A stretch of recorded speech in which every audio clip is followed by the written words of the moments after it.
the move that exposes the narcissist. Have you ever sat across from someone you've known for years, perhaps even shared a life with, and suddenly felt an unshakable chill crawling up your spine, as if you were looking at a complete stranger? It is a moment of profound, jarring clarity that often happens when you finally stop playing the role they've written for you. For years, you might have been the perfect support staff to their grand production, the person who smoothed over their outbursts, laughed at their repetitive jokes, and carried the weight of their insecurities as if they were your own. But then, you make a single, quiet, and firm decision to stand your ground. This is the move. It isn't necessarily a loud confrontation or a dramatic exit. Rather, it is the simple, radical act of asserting a boundary or requesting accountability. This is the moment the theater of the mind collapses, and the person behind the mask is finally, undeniably exposed. The architecture of a narcissistic relationship is built on a false self, a term widely discussed in psychological circles as a defensive veneer created to hide a core of profound, primitive shame. When you first meet the narcissist, they present a curated version of themselves, the golden child, the brilliant intellectual, or the tragic victim. As a partner or a friend, you are initially drawn in by this high-definition image. However, as Dr. Ramani Durvasula often notes, narcissism is essentially a disorder of self-esteem regulation. The narcissist cannot provide their own sense of worth, so they outsource it to you. They need you to be their mirror, reflecting only the good parts back to them. The trouble begins when you start to reflect reality instead. When you make the move, perhaps by saying, "I'm not okay with how you spoke to me this morning," you are essentially shattering that mirror. From a psychological perspective, this triggers what is known as narcissistic injury, because they lack the internal scaffolding to process even mild criticism. Your boundary feels to them like an existential threat. The reaction to this exposure is almost always a shame-rage spiral. For the narcissist, the sudden visibility of their flaws feels like being stripped naked in a public square. To survive this annihilation anxiety, they must immediately move the blame back onto you. This is why, when you calmly ask for an apology, you are often met with a barrage of word salad, a confusing, circular argument designed to leave you exhausted and dizzy. Dr. David Hawkins, in his work on the map of consciousness, would describe this as a calibration at the level of shame or pride, where the ego is so fragile that it must use force rather than power to maintain its position. The narcissist's rage isn't about the argument at hand. It's a desperate attempt to regain control of the narrative. For the victim, this creates a state of trauma bonding, where the sudden shift from the loving version of the person to the raging version keeps the brain in a loop of confusion, desperately trying to fix the situation to bring back the peace.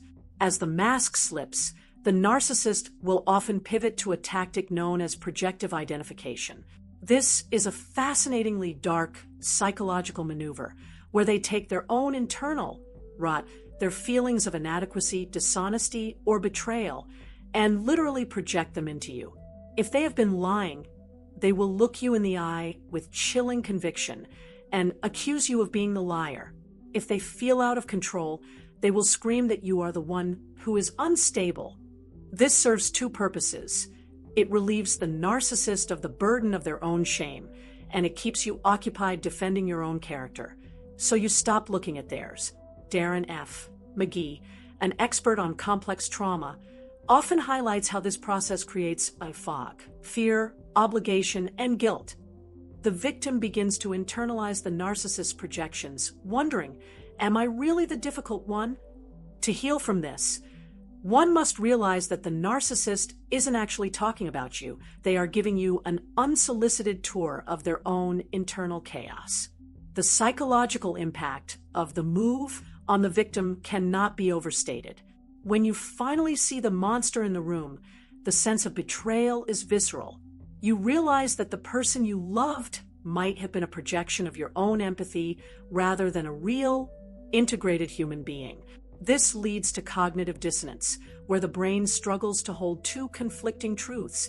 They were my best friend, and they are purposefully hurting me.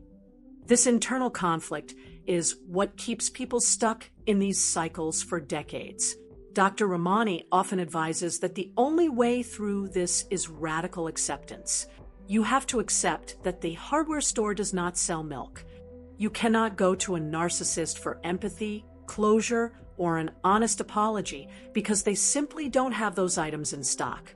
Your move of setting a boundary exposed that the store was empty.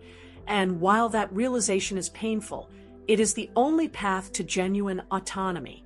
Once the move is made and the narcissist is exposed, they will typically resort to the smear campaign or the silent treatment. If they can't control you, they will try to control how others see you. In the world of clinical psychology, this is known as triangulation. By bringing in a third party, a friend, a relative, or even a new romantic interest, to validate their version of events, the narcissist bolsters their crumbling ego.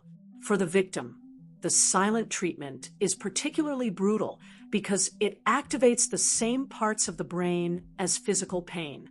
It is the ultimate expression of the narcissist's belief that you are a self-object. When a tool stops working, you put it back in the drawer. Darren McGee points out that the silent treatment isn't just a lack of communication.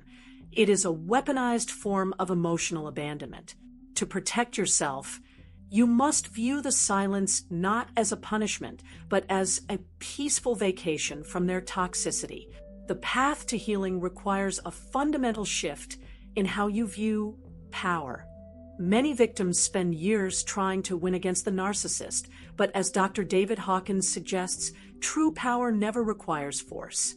The narcissist is forceful. They use manipulation, volume, and threats to get their way, but they have no true power because they have no inner peace. Your secret weapon is your indifference. When you stop reacting, stop explaining, and stop defending your reality to someone who is committed to misunderstanding you, you effectively disarm the narcissist. This is often called the gray rock method.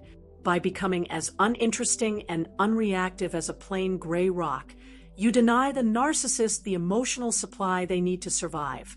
They lose control because they can no longer pull your strings to see you dance. Making the move is the bravest thing you can do for your future self. It is the moment you stop being an audience member to someone else's delusions and start being the lead actor in your own life. This exposure is not about fixing the narcissist. That is a fool's errand. It is about seeing the situation for what it truly is. Once you see the patterns, you can't unsee them.